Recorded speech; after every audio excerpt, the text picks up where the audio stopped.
Why did Putin come to Belarus? Regarding Russia-Ukraine news, The Wall Street Journal has an article, Putin's visit to Belarus raises concerns that Belarus may be dragged into the war in Ukraine. However, the Belarusian president said the main topic of the meeting was the economy. According to Tass news agency, on December 19, Russian President Vladimir Putin arrived in Minsk, Belarus to meet President Alexander Lukashenko. This is Putin's first visit to Belarus since June 2019. The visit attracted a lot of attention in the context of the ongoing Russia-Ukraine war. The two leaders of Russia and Belarus are in regular contact, but for the past 3 years all their bilateral negotiations have taken place in Russia. They also have contacts on the sidelines of summits in other countries. According to Radio Free Europe, Radio Liberty, some analysts and military officials believe that President Putin may try to convince Lukashenko to deploy Belarusian soldiers with Russian forces to participate in the joint military operation in the region. Ukraine. Others argue that the Russian leader may be trying to distract Ukraine's military leadership and withdraw Russian forces from the fierce fighting in the east, towards the border with Belarus in the north. On December 18, Lieutenant General Serhiy Nayev of Ukraine said that Putin and Lukashenko are likely to discuss greater involvement of the Belarusian army in the war in Ukraine.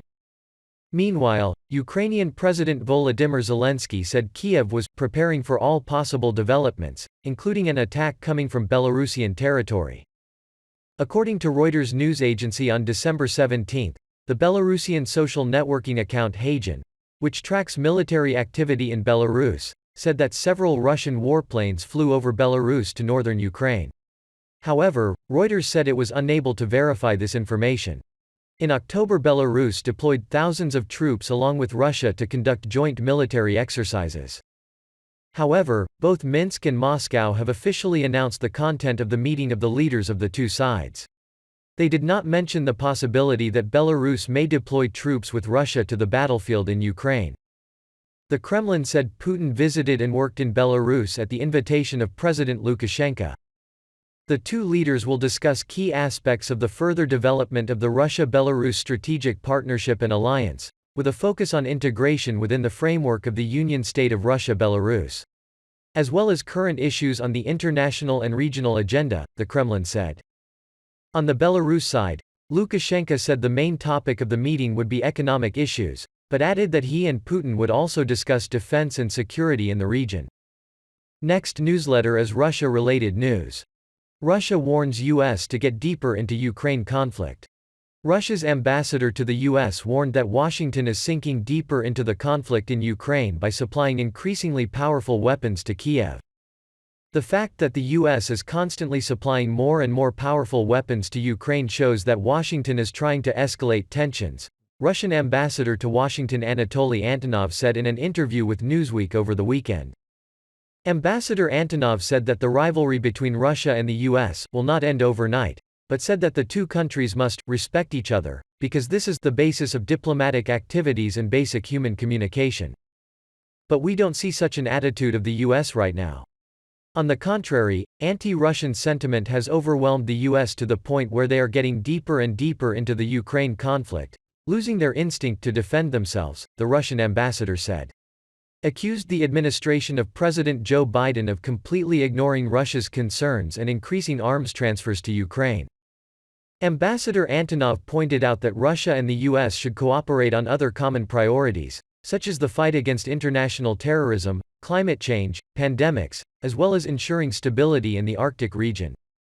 The Kremlin last week warned that Patriot anti-aircraft missile systems would be a legitimate target of attack if they appeared in Ukraine, citing reports that Washington intends to transfer these weapons to Kiev. CNN on December 13 quoted 3 unnamed U.S. officials as saying that Defense Secretary Lloyd Austin would soon approve the plan to transfer Patriot missiles and submit it to President Biden for approval. Ukrainian soldiers will be trained to operate this complex at a U.S. Army base in Germany. It is not clear how many Patriot missile launchers the U.S. will deliver to Ukraine. Each Patriot battery consists of a radar and target tracking, avionics, command vehicle, generator equipment and up to 8 ammunition trucks cum launchers, each carrying at least 4 missiles. The US is the strongest supporter of Ukraine when it not only supports Kiev financially and military equipment, but also leads its allies to impose a series of sanctions against Russia. The Biden administration has repeatedly stated that only Ukraine can decide how and when to end the conflict with Russia. Putin arrives in Belarus. The president of Ukraine makes an urgent appeal.